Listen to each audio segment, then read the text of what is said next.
Bye week for your team. How did it go, and how did you use it?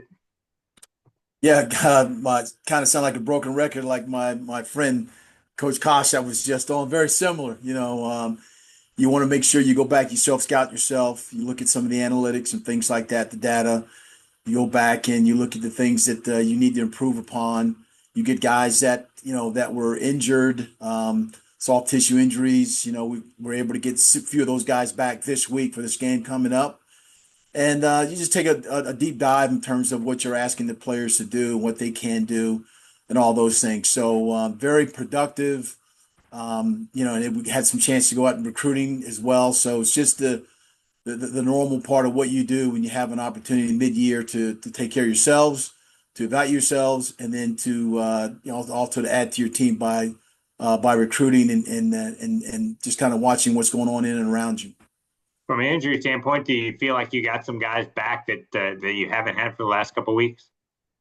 Yeah, that thankfully guys that have not played this season having an opportunity to play this week. Obviously, during the course of a season, you lose some guys, and that's unfortunate.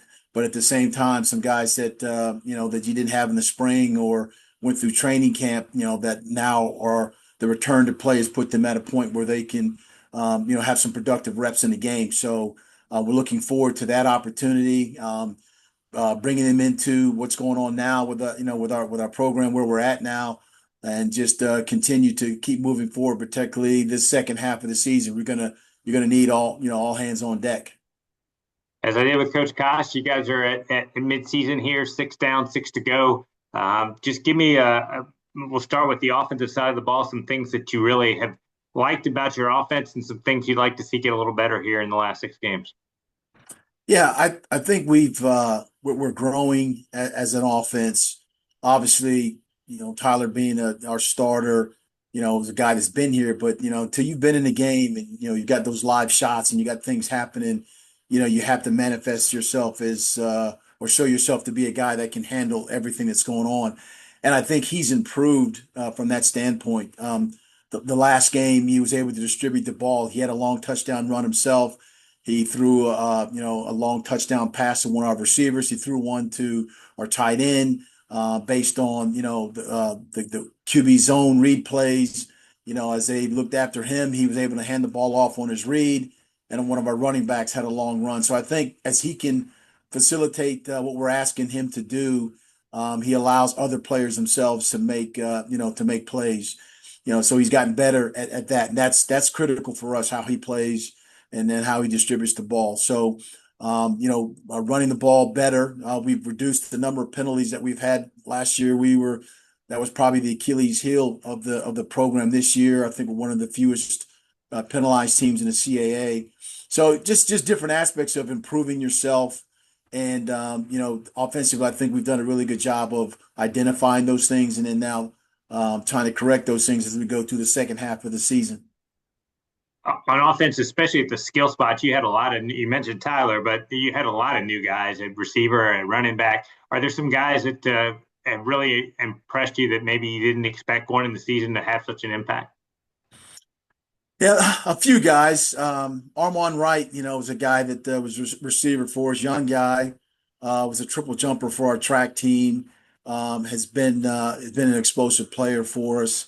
Al Honesty early on in the season was a 50-50 ball, go up and get it. Another young receiver.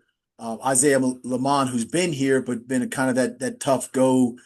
I'll do anything I needed to get it done, block, make catches, things like that. So there's been a new group of receivers that have been involved with what's happening with the program now, and the growth and development of them is going to help us as we continue moving forward.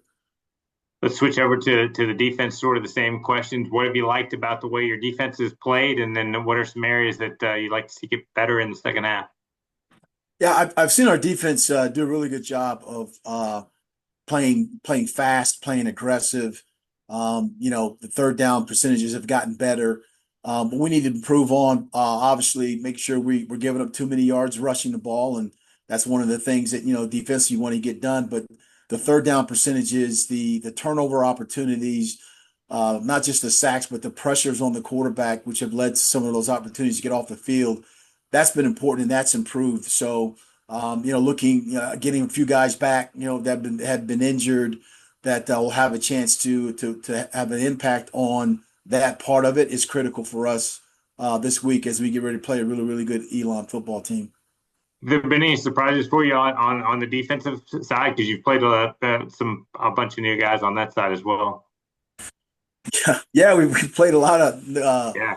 young guys, that just started shaving, so but that's all part of it, the growth and development of that group. Trayvon Cannon, Speedy, our defensive back has done a really good job. He started in college football games. He's played a lot, so it's one of those things that, Gerald Williams is a guy that's been out early and just started getting acclimated to coming back and playing.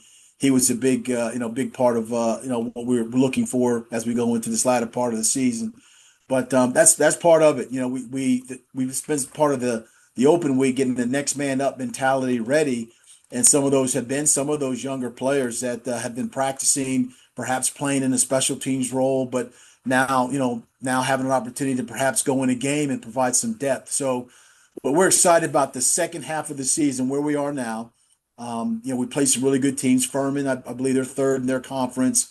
Obviously, Villanova, in our conference, and then UVA, which has done really, really well. So, we're excited about the opportunities here that we have with the players moving forward. Home on Saturday, a place where you guys have unbeaten this season, but play a really good Elon team as you start prepare for them. What are the challenges they present for you? Yeah, well, they have a really good football team. Coach Trishani's done a really good job of coaching his guys. Obviously, their run game is paramount to their success. They do a good job of running the ball. I believe they're first in the conference or close up there, 1-2 in rushing yards. Their quarterback he's electric. He's outstanding. He can run the ball, throw it.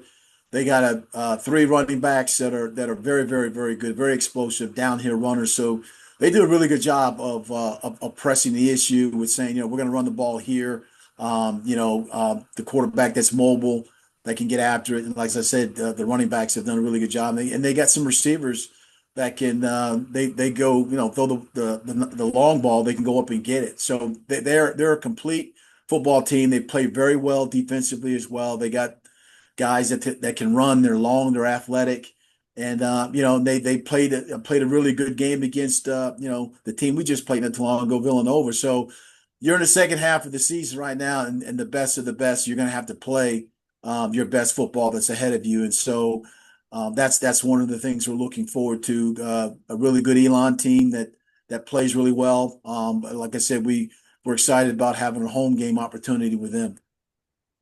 We've talked about it over the years, but your series with Elon has been unbelievable. I think it's gone back and forth, one score games, five overtime games.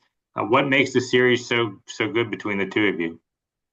Yeah, no, it's two good football teams that are highly competitive.